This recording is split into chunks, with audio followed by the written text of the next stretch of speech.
Welcome to the Kim B. Davis Show.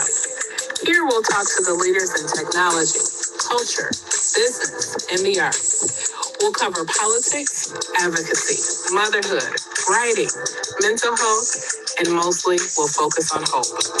Join Kim B. Davis, author, playwright, radio personality, event consultant, professional speaker on the Kim B. Davis Show.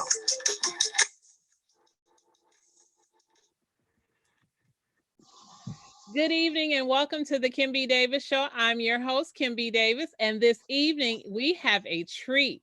We have a professional, well, he's retired, but he's a former professional baseball player. He is a trainer and baseball coach to young people now. His name is Brian Dubose. He used to play for the LA Dodgers, the New York Mets, and of course, my favorite, the Detroit Tigers. Good evening, Brian. How are you? Very good, thank you. How about yourself? I'm great. Thank you for coming on the show. No problem. So I see you have on this shirt that says Team Citius, and I know that you coach and mentor and train, and you're a personal trainer as well for Correct. young people in baseball. And you guys have had some success. Can you tell us what Team Citius is?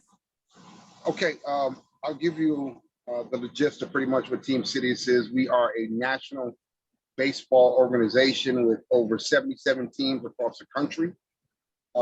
Since we started the last 10 years, we have over 500 D1 scholarships. We have over 120 kids drafted and currently 26, 27 in the major leagues right now. Wow. So pretty much what we do is in the summer, we pool kids from a national demographic. They come from all parts of the United States, Dominican Republic, Venezuela, and we do a summer schedule, which is 6 weeks on the road with a multitude of teenagers. I'll tell you that one.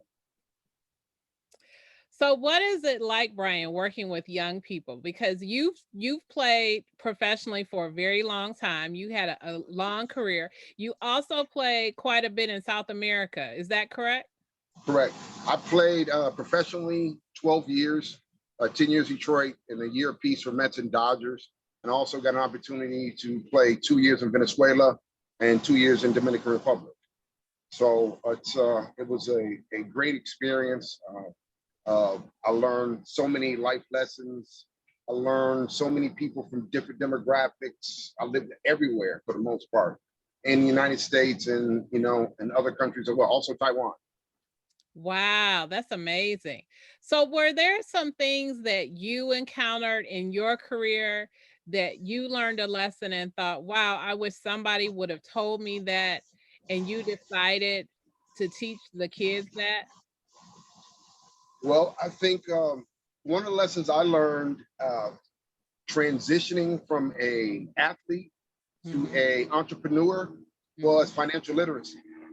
That's one of the things that in the last couple of years we really try to talk some of our young athletes that have the potential. Excuse me for the plane. I'm outside. It's okay. Have the potential to play professional baseball. We try to educate them on being smart about their money, which I didn't really have coming up because I came out of high school. I was drafted right out of high school.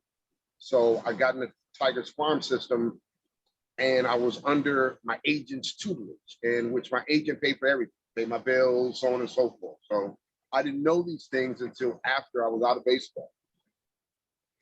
So I neglected to ask you, and so I want to go back because you brought up something good. So we're going to come back and talk about financial literacy in a minute.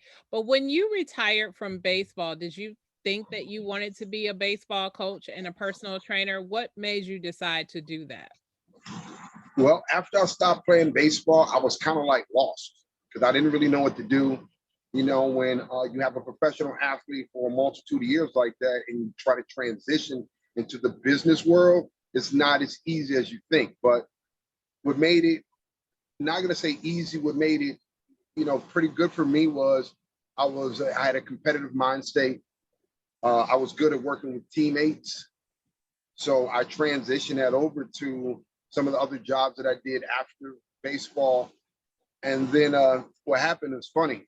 One day I was doing a baseball camp that one of my good buddies from the Tigers, Rob Rojas. He asked me to fill in for a camp one week, and it Mhm. was like 20 kids, and I couldn't believe what he charged and what he paid me for that week. And I was like, wow, it's a market for this. So pretty much what I did from that point on was I piggybacked off that idea of doing camps, and then I started doing personal lessons as well as personal training, and we started developing baseball teams. And then from developing baseball teams, pretty much we do everything full circle. I mean, we're a universal unit. You can get everything from your pitching instruction to speed and agility, personal training, in mentorship. Like I said, we're trying to teach some of our high school kids about financial literacy. We educate our parents on the college recruiting process, because a lot of the parents think it starts when their kids are junior in high school. A lot of times they're behind the 8 ball if they're starting off then. So 8th grade, 7th grade, we start talking about college to parents and kind of educating them on the route they should take as far as helping their kids get to that next level. Wow. So, okay, now let's go back to financial literacy. So you talked about not really having a plan and not understanding what to do. How does Team Citius help young players think about those things in terms of the future? Because I know while you're training people, you're mentoring them and you're telling them, okay, but you still got to think about your future. Don't just focus on now. Right.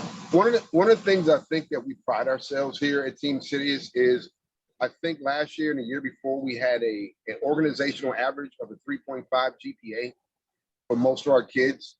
So, and the first thing I tell parents is, when college recruiters are talking to me and soliciting me about your kids, the first thing they ask me is GPA.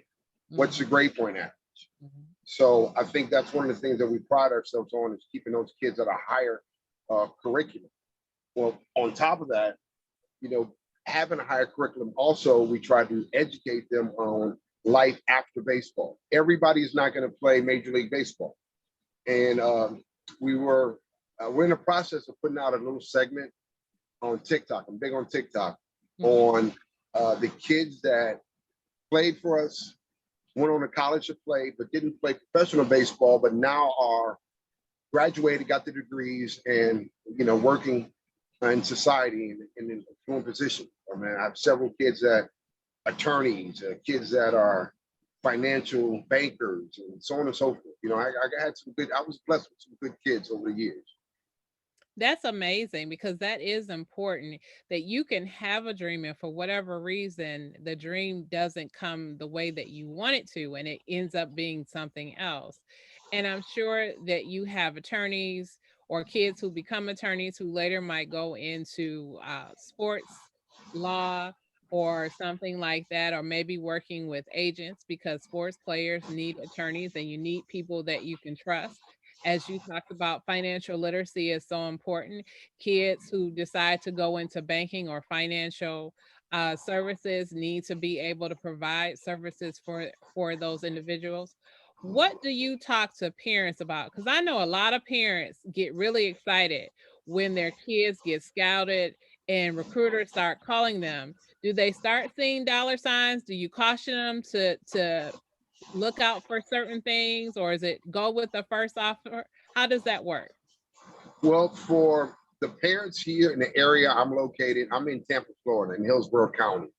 And from a national level, for a multitude of years, this county right here was #1 in the country as far as kids getting baseball scholarships and kids getting drafted out of high school. So for a lot of parents down here, these are feasible goals, to see their kids playing professional baseball, to see their kids at least getting a scholarship. One thing I try to educate parents on, again, is everybody down here wants to play Division I baseball. Mhm. And I try to tell parents, look, a lot of times with these big universities, they have a multitude of kids to choose from. You want to go to a place where you're going to be able to play. You're not going to learn very much going to a school and you're sitting 3 years and all of a sudden you get to play your junior year or your senior year. You want to be able to get in there and start playing as a freshman. Ideally, you got to earn it. Mhm. So, we try to talk to parents about making right decisions with schools And from a professional standpoint on the kids that we did get drafted last year, it was only 5 rounds in Major League Baseball due to coronavirus. And we were fortunate enough to have 2 kids drafted. We had Alex Santos, who was the first overall pick for the Houston Astros, and we had Mark Araya, who was a 3rd-round pick for Minnesota Twins. So we were blessed in having 2 kids that a lot of colleges, they didn't experience anyone getting drafted. So a lot of times, we try to give our parents our experiences that we had as a professional, because all of our coaches at Team Citius played professional baseball. And that's one thing you get with us. We don't have we're coaching from experience. This is not a YouTube video that we looked up or something like that. You're going to get hands-on experience from coaches that lived it. And I think that's important because I think when you're trying to teach a mental game, baseball is a mental game, that life experiences that you can share with these kids, it kind of, you can relate, so to speak. That is incredible. So you've given a lot of information. So if I'm a parent and I have a child who's interested in baseball, and I don't live in Florida, I live in Michigan, what are some things that I should be looking for in my son, or some things that I should be doing to encourage that? Well, first thing, and over the last couple of years, I've been trying to pull more kids from Michigan, from my hometown, my area. This year, I'm fortunate to have 4 kids that are coming down from Michigan to play with me this summer. The most important thing is exposure. A lot of times you're going to get with travel ball organizations throughout the country, and they're going to promise you getting exposure. And when 9 times out of 10, it's not the case. We live in a hotbed. Like I said, with us at Team Citius, we have 3 different demographics. Myself in Tampa, Florida, Omar Washington, based out of Dallas, and Melvin Perez in Mount Vernon, New York. So, we get scouts from all different areas, and we're all working together. So that's what I tell parents. And if you're going to spend, and travel ball is expensive, if you're going to spend money on travel ball as a baseball player, as an average for a family, you're probably going to spend about $6,000 or $7,000 in the summer, with hotel and food and travel with flights and rent a car, so on and so forth. So I tell parents, like, look, make sure these organizations that you invested this money in have a correct resume that are really going to get your kids out there. Because a lot of times I get parents that come from different demographics and not here in Florida that get with organizations and believe in these organizations, and all of a sudden their kids are junior going to senior year with no scholarship. And then they call me like, help. So it makes my job a lot easier if I have them at an earlier age and I'm able to go step by step with the parents. Okay. That sounds wonderful. So out of your time where you played professionally, what was your greatest experience, Brian? Well, I'll tell you a crazy story. I was in A ball for the Tigers. This is minor league for the Tigers. And I was in Kane County, Illinois. And they have this Wendy's home run sign. And it was 500 feet, right center field. And the thing was, if you hit the home run sign, you won $1 million. Well, wow. Nobody in history had ever hit it.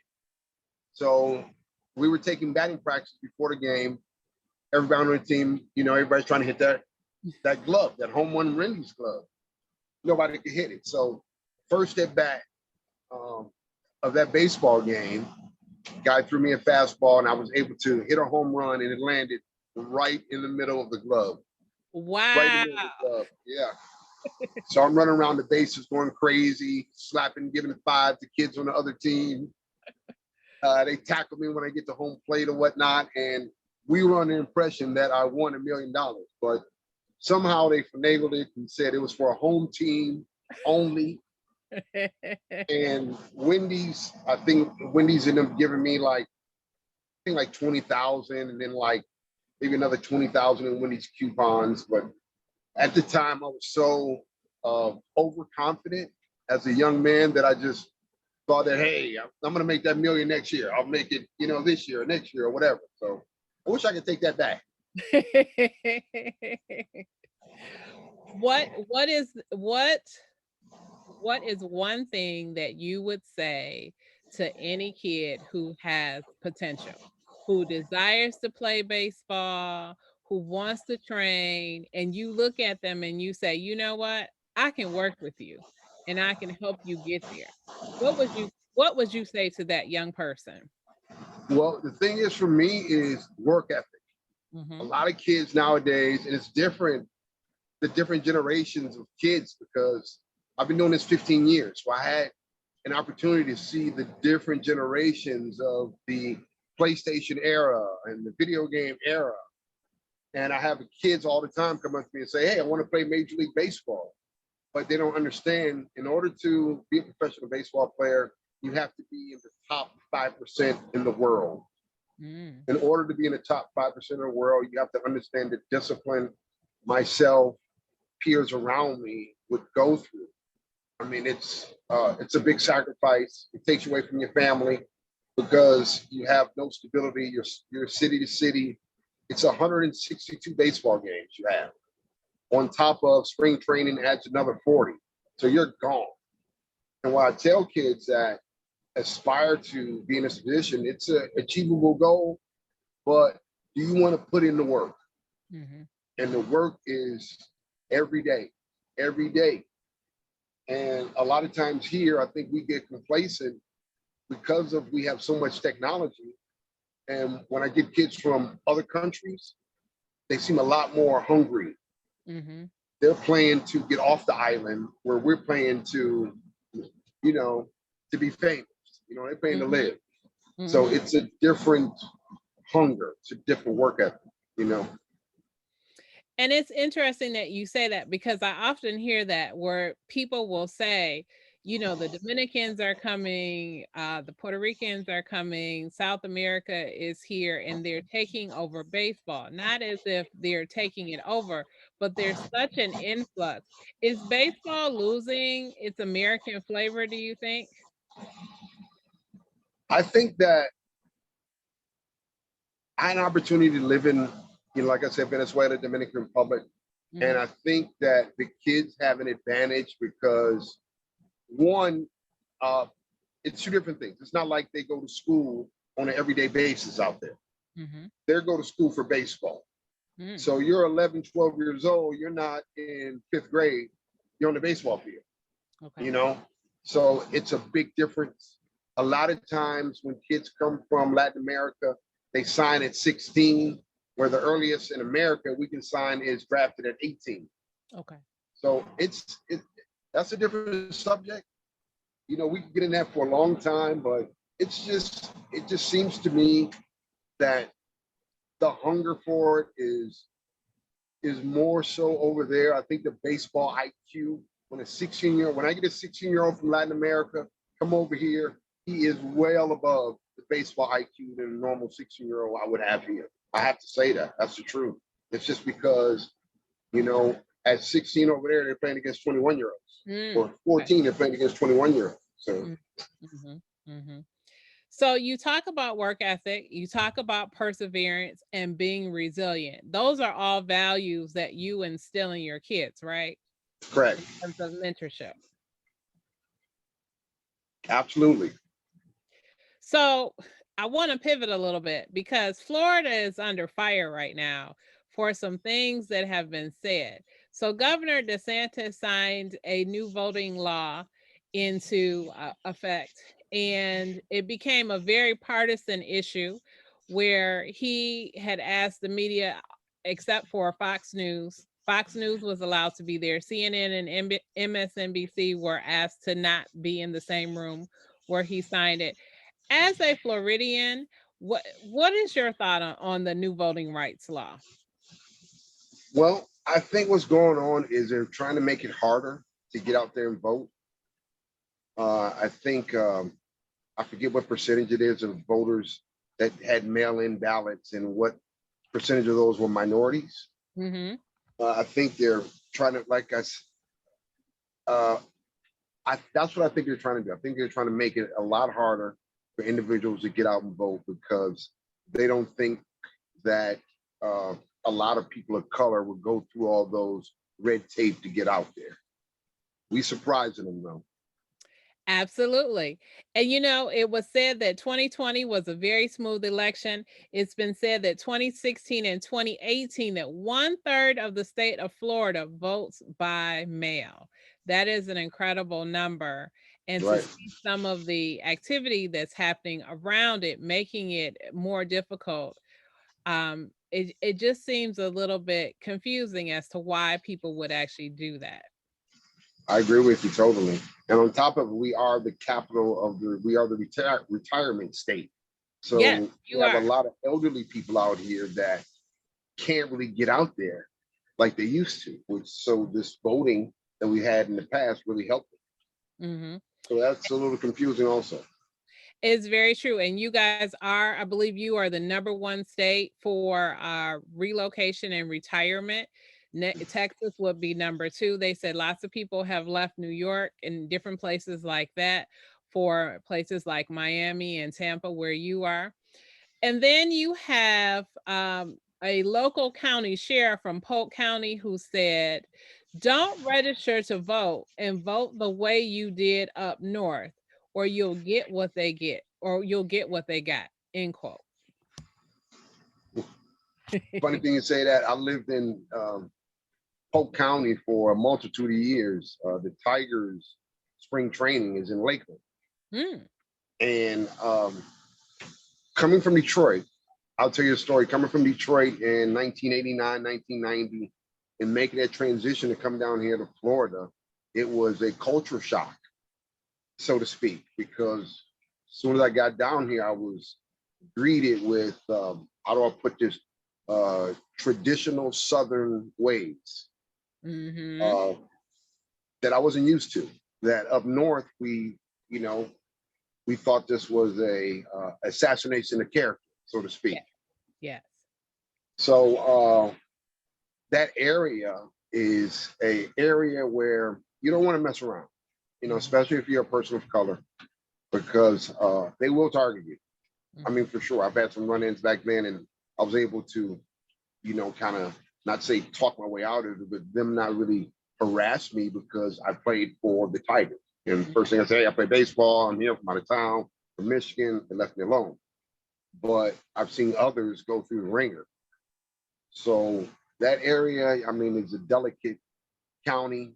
I mean, you have to walk around there kind of gingerly, so to speak.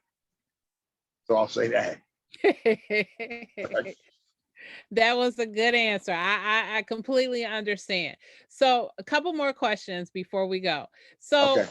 as professional sports players, a lot of people will say you have a responsibility to stand up and speak out when things are happening. You just said that, you had a couple run-ins, but you were like, I play baseball and they left you alone.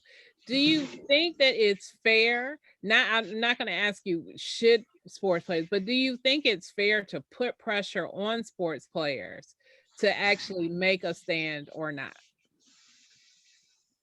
Well, me personally, I think that being a professional athlete, you're on a major platform, especially nowadays with social media being so big.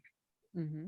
And I think that once you get in that position, I think morally, you are in a position where you should be able to make some type of change because you have a lot of eyes that are watching you, a lot of individuals that emulate everything you do, everything they see on TV. I got kids that, hey, I'm him. Hey, I'm this guy. I'm that guy.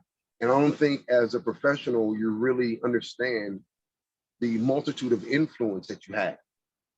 And I believe that all people, if you're in a position to speak up and you have a big audience and you see any type of injustice, I think you should speak up, period. So yes, I believe that athletes should, take a stand sometimes, but you also have to think a lot of this is politics. A lot of this is multi-year deals, big money. And sometimes you don't want to say the wrong thing and piss off the wrong person because, you know, some people are motivated by money. Very true. So Very true. Last question. So for kids that are coming up that want to go through the program, and we see it all the time, they get in trouble because there was something on their social media feed. What do you tell young players who are trying to go into professional sports, play baseball, or just get to college on a scholarship? Should they be posting certain types of things? Should they use caution? What should they do? they shouldn't have social media at all. At all. That's what I advise, because kids nowadays I don't think they understand that people are judging their character based on pictures and posts they put up. They may not mean it, but you're getting judged on these things. I tell kids all the time, and I can I can't count on two hands over the last year how many kids I had to call and be like, take that post down. What are you doing? What are you doing? Take that post down. Because sometimes it gives off the wrong message. And if you are a potential collegiate athlete, a potential pro athlete, you don't want to be that kid with anything negative next to you, because it's easy to take a positive image, but it's not as easy to take a negative image and turn it into a positive. You know what I'm saying? So I tell kids and advise kids all the time, don't even deal with it. You know what I'm saying? These are some of the sacrifices that you're going to have to go through on your path to want to get yourself on this next level. Social media, it's the partying, it's a lot of times being away from your family or your friends because this is what you want to do. Understood. I hear that. So tell us, Brian, how we can find you. But first, can people still sign up for Team Citius for the summer if they're interested? And how do they do that? So you can go to, we have two websites, Citius, Citius prep.com or citiusbaseball.com. And it's pretty informative. It gives you our summer schedule for high school kids age 15 through 18. It gives you all types of contact information. So if anyone's interested, like you said, we are one of the top organizations in the country. We do our best at trying to get your kid to the next level. Can't promise professional, but we have a pretty good track record at getting kids at a collegiate level. Excellent. And how can people find you, especially if they have questions or they want to reach out to you? Citius Prep, Citius prep.com or citiusbaseball.com. All right. Thank you, Brian, for coming on the Kim B. Davis Show. We so appreciate you coming on talking about Team Citius and talking baseball and sports. We appreciate you so much. Hopefully you'll be able to come back on again. Absolutely. Thank you very much. Have a blessed evening. You too. Thank you guys for tuning in to watch the Kim B. Davis Show. You know, you can find me on Twitter, Facebook, Instagram, LinkedIn, Snapchat, and TikTok. And Bachelor is spelled BATCHELOR. You can find me at KimBDavis.com. You can also see this show on YouTube.com/Kimberly Bachelor Davis. You can also listen in on Apple, Spotify, Google, and Stitcher. And as always, remember, be magnificent.